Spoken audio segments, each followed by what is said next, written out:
Alright, guys, so I just finished watching the third T20 at Centurion between South Africa and Pakistan, and I've just witnessed one of the best innings I've ever seen, and one of the best innings I think people have been watching cricket for 30, 40, 50 years have seen. Babar Azam scoring 122 from 59 balls, including 15 fours and 4 sixes, going at a 206 strike rate. It was just class. And I think whichever words I use to describe this innings in this video will not give it justice, to be honest. So I'll give you from the start of the game. Pakistan won the toss, chose to bowl first. They chose to chase. South Africa's scoring 203. The average score this ground was at 208, 209. So it was below par, but if you think Pakistan started Shaheen first over started really well, only went for two. They were after 4 overs. After 4 overs there were 33 for no loss. Him and Nawaz bowled 2 and 2, and after such a good. I think the first 2 overs, Shaheen went for two, Nawaz went for I think 8. So it was quite tight, but South Africa slowly did get into a groove and started accelerating. Hassan Ali came on and went for 18 off his first over, and it was looking quite bad at one point. South Africa lost their first wicket on 108, and at one point it looked like they were off. It was off 13 overs. They were 140 for one. Yeah, it was 13 overs and they were 140 for one.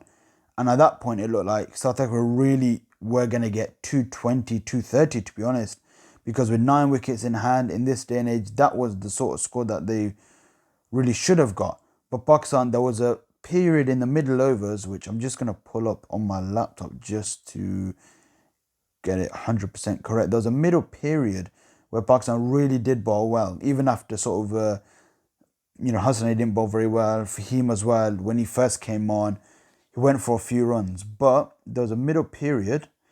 So if you look at the end of the 13th over, went for 10. Hassan Ali had bowled 5 balls. His first 5 balls went for 4, and the last ball went for 6, so it was 10. And at the end of the 13th over, they were 140 for 1.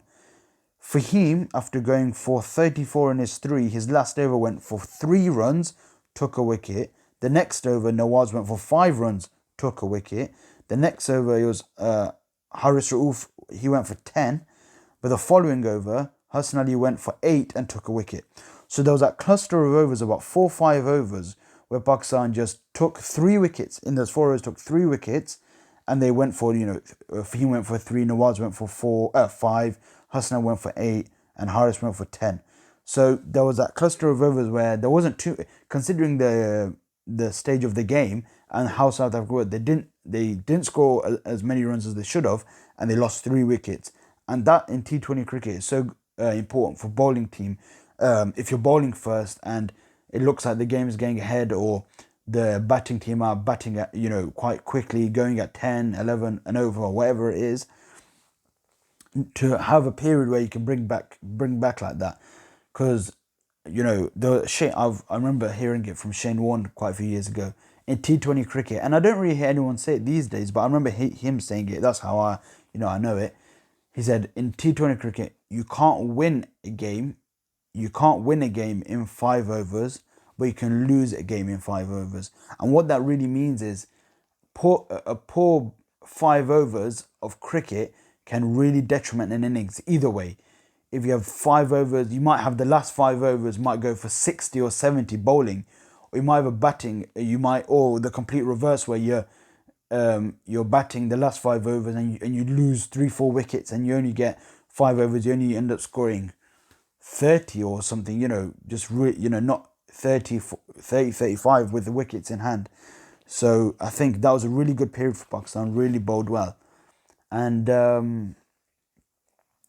and overall the Shaheen last over was really good. He only went for 8 and took a wicket. So at the halfway stage, I was confident, looking at the pitch, it looked pretty flat. Pakistan bowlers overall didn't bowl too badly. There were a few things, there were a few, obviously, there's always going to be poor deliveries, wide and all that sort of thing, that's just part of cricket. But overall, I didn't think they bowled too badly.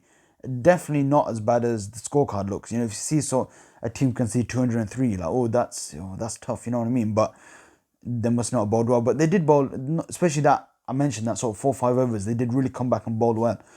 So after the sort of halfway stage, I was still confident. I wasn't that, Pakistan have lost. I was still pretty confident. And the start Babar and Rizwan made were just amazing. They early on in the first 2-3 overs, there wasn't too many boundaries, but they were rotating the strike hard, really were running hard, and it was Babar Azam sort of confirmed at the end of when he was doing his interview.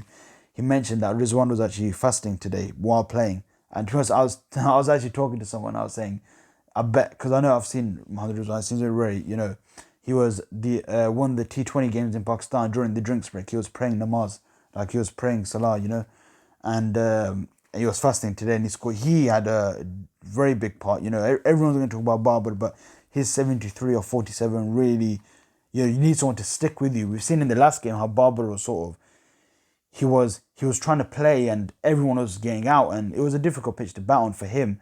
It maybe was a bit slow, but he was trying to get going and he just couldn't because his partners kept getting out. So he supported him brilliantly. But Babar Azam's innings, it was just so, because in this modern cricket, and especially in the Pakistan team, we say we haven't got enough of these big hitters and stuff, and I think Babar Azam, the innings he played, there was no big heaving shots. There was no, sort of lucky boundary, if that makes sense. Just there was no close your eyes and swing, where sometimes maybe in the past he's tried to go attacking and not time it and he's got himself out. He played this beautiful shot. How many times? He must have played it 7-8 times, maybe around that amount, which was the backward, the cut, sort of the shot between just backward of point. And he played it against the spinner, he played it against the fast bowlers, and it was just so amazing. It was not just that specific shot, but he played between, if you think about from the keeper to point, that area. There was a Yorker bowled by Magala. He bowled this Yorker, which was a bit later on in the innings, and he bowled this Yorker and he just dug it out. It was like it was a great delivery. You couldn't have asked to bowl a better Yorker, but he just dug it out effortlessly and it went for 4. And at that point, it was just like the game. Pakistan had pretty much won the game, I think, at that point, with the wickets in hand, and how they hadn't lost a wicket. They were going, playing. The asking rate was not, what it was. They were on the required run rate. It was just one of the great innings. I think even South African fans, I think everyone is just gonna, I think they've just applauded Babar Azam and just seen one of the best innings. 122 or 59 balls with 15 fours and 4 sixes. Rizwan 73 or 47.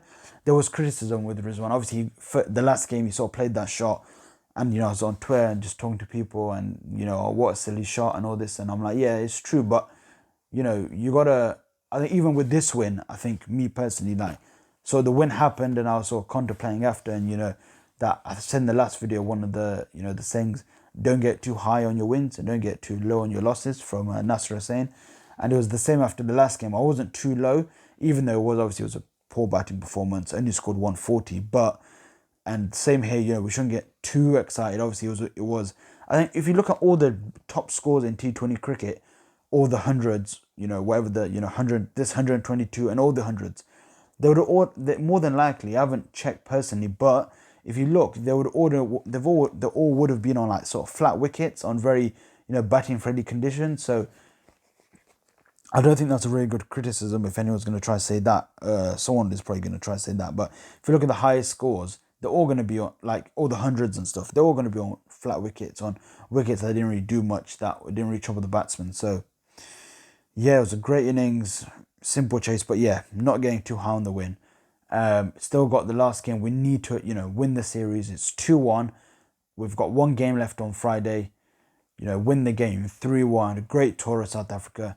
Obviously, the team at the moment, there are some key players not in the team. A few players that are playing the IPL and whatnot. So it's not the full strength team. Obviously, Pakistan can't be blamed for that. So blamed for that, but still, that's why they're saying, don't get too high on your wins, don't get too low on your losses. And I wasn't too low after the last game, and it's more. I think most people are more excited about the innings. Excuse me, the actual individual innings from Babar Azam.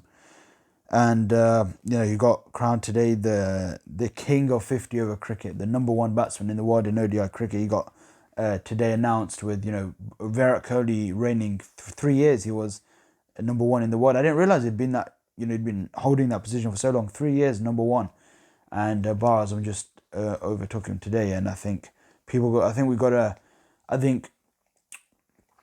because these Pakistan normally haven't had, like, in any era, they haven't had like the best batsman in the world in the team, if that makes sense, in any format. And they've never really had, more recently, when I've been watching cricket anyway, they haven't been, we have got the best batsman in the world in our team, in my opinion.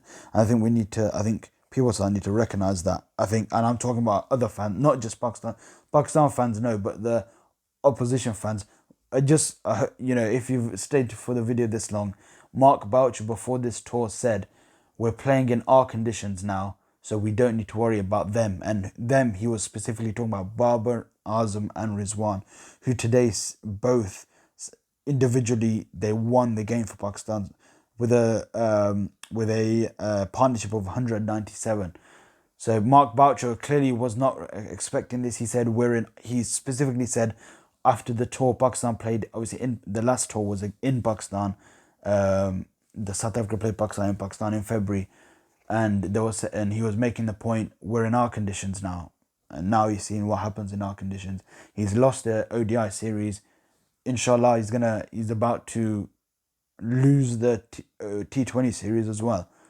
And these countries that play IPL cricket, obviously Pakistan players are not allowed to play in it. It'd be interesting how they go forward, because obviously players are paying a lot of money. This is a completely different topic, but they get paid a lot of money. But it'd be interesting what happens. Will there be a point eventually where they say you can't go? What will happen if this sort of thing happens? If the other you could argue, if the players like De Kock, Rabada and whatnot, if they were playing in this series, you would say, South Africa would definitely win. Obviously, we don't know. It's all hypotheticals. But anyway, hopefully you guys enjoyed the video. Make sure you guys like, comment, subscribe. And the last word is, all hail King Babar.